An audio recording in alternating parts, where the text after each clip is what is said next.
Sveiki! Sāksim iepazīstināt ar mūsu trušu šķirnēm. Šodien mūsu varoņi ir raibie milži. Mums ir pāris, jā. Te man rokās ir puisīts un mūsu meitenīte. Pirms meitenīti, lai viņu ilgi netraucēt. Te mums ir Mollija. Kāpēc netraucēt? Tāpēc, ka mums ir Mollijas pārstriegumiņš. Lūk, tā esam ciet, trusenīti vairs netraucēja. Tātad, bet mums ir Elis. Elis ir puisis, gadu vecs, raibais milzis.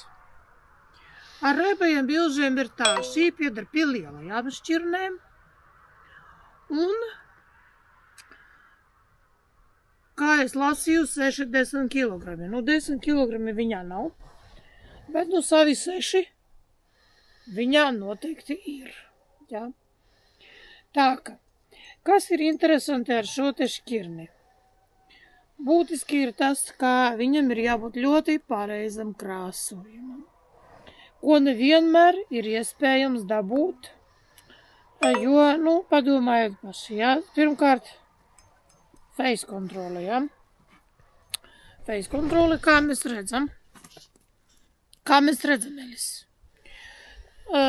Uz purna, uz vaigiem apakšžokļa melns, tauriņveida zīmējums, un uz purniņa pa vidu jābūt pašai tai taurenīša vidiņam, ja? Galviņai. Lūk. Un tas jau vēl nav viss. Reku ir apaļš mums, melns ap atstiņām, un punktiņiem vēl jābūt abās pusēs obligāti. Svītrai uz muguras šai te melnajai, viņai ir jābūt nepārtrauktai un plus mīnus vienādai. Un punktiņi, kuri viņam vēl ir aizmugurē, tiem arī jābūt simetriski izvietotiem. Elis man neļaus parādīt, viņš ir neomā. Koš arī viņš ļoti stipri, ja dusmojas. Lūk, bet ideja jums ir skaidra, jā?